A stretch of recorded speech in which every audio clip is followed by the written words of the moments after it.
Hey guys, this is Issues with Daddy One Skip. I am. I don't think you are, because I am. Guys, it's Monday, May 5th. Welcome to my world. Won't you come on in? Bring a pillow. Bring some brekkie. Bring some tea. Not that tea. Bring tea. Coffee. Guys, please like, subscribe, and share. I really appreciate it, guys. The memberships, the cash apps, everything. Thank you. The subscriptions, thank you, guys. Gypsa Whre, or now as we call her, Gypsa Whore, has been at it again. So apparently, because of her... Okay, so let's just start with the fact that Gypsy has been poking at Ryan and creating a dialogue that apparently Ryan was saying was untrue. And Gypsy used that fake dialogue to make herself appear like she had some sort of compassion that I guess she bought at Walmart. And she needs to take it back because clearly the package was empty. And she just, guys, you know the story because we watched it unfold. And now we know how Gypsy plays her hand of cards regardless of what the cards are. Okay? Her thing is she turns herself into a victim. She tries to gain a bunch of compassion.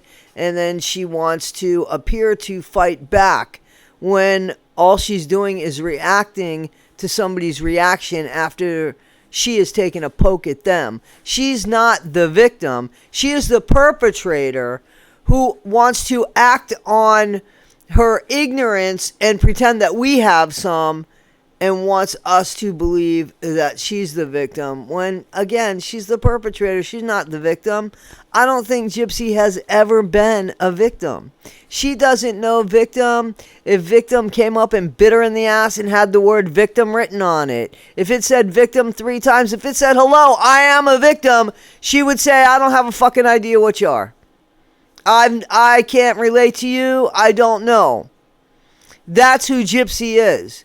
See, again, she picked somebody who looked good on paper because the person that she supposedly loved couldn't be with her. And that's what happened there. The same thing as the Dan situation, more or less. Ran out the last minute, leaving Gypsy to handle it on her own, fucking it up once again. Because, there's nothing successful about a marriage that you've been in really for 5 months. Don't count the 2 years.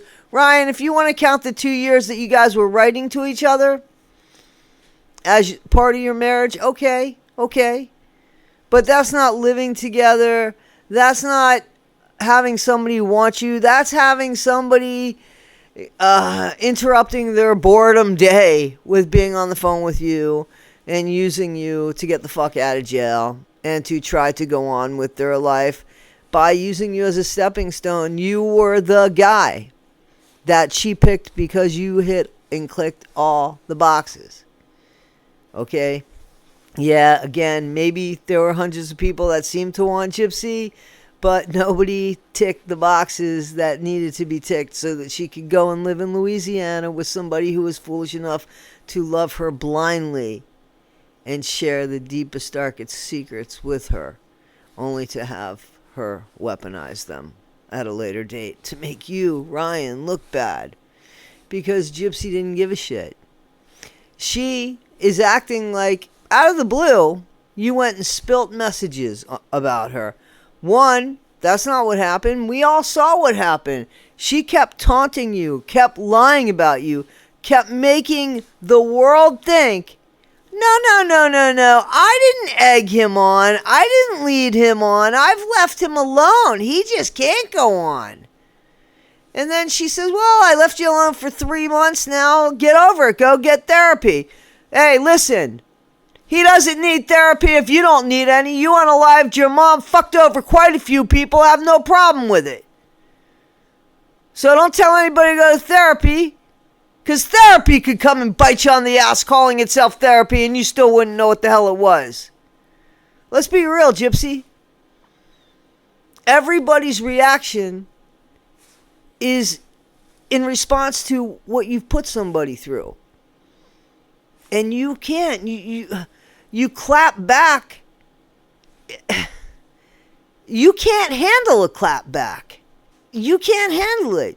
You lie after lie. The thing that gets you and that you have over everybody else is that you really don't give a shit. Like, you just don't care. There is really no collateral damage with you because you wouldn't give a shit what you lost. Not even Ken. Because it's not even a matter of that.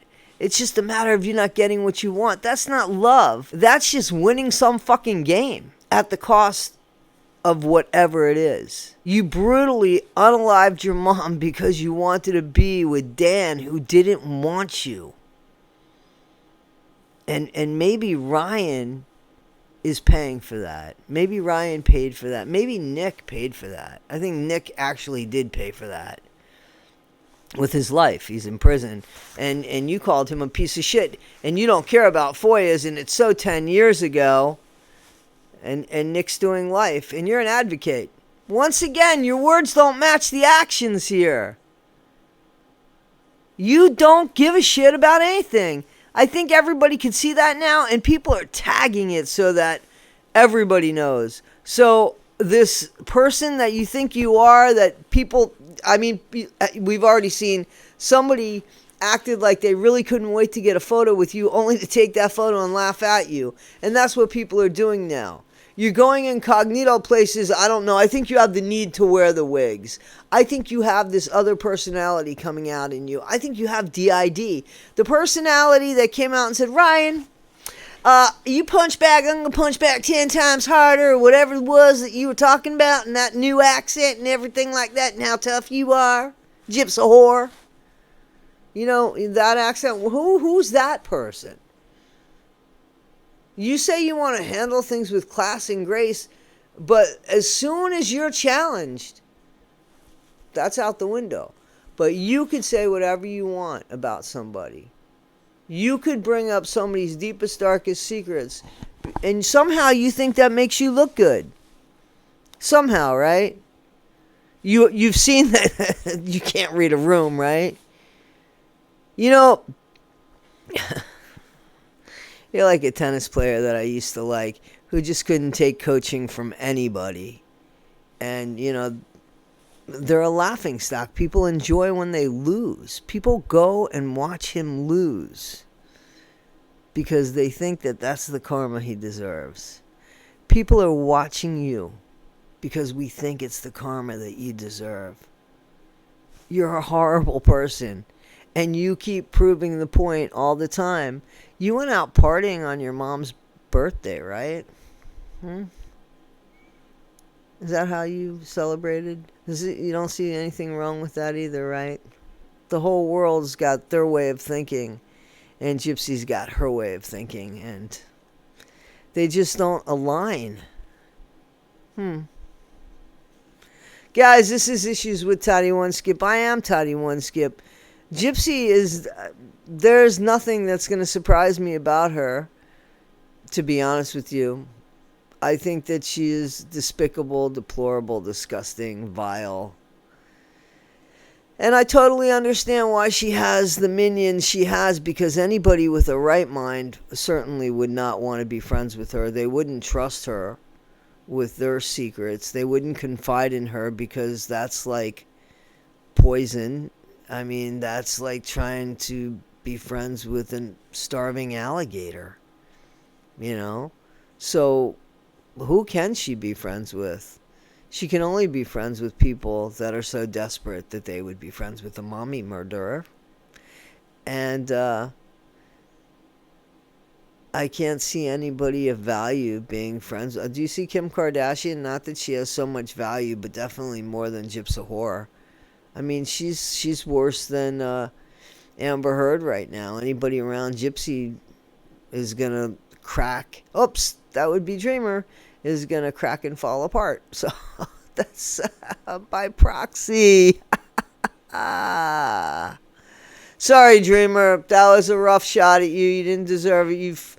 I don't know. Maybe you have been pickable lately. I don't know. But you got to really check your little black book when you see Gypsa Whre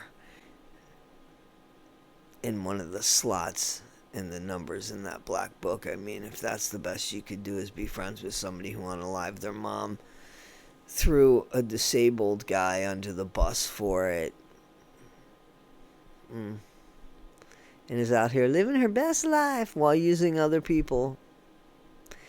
And probably one of the worst mommies I've ever seen, because, you know, she's just all worried about her day. Christy, hang on to that, baby. You know that's your golden ticket right there. That's your lucky goose. That is your golden egg. You only need the baby. That's it. You don't need the stepdaughter. Something tells me you know that. Guys, be better today than you were yesterday. Not half as good as you'll be tomorrow. Be kind, guys, if you can. If not, just keep stum, I guess. Thanks.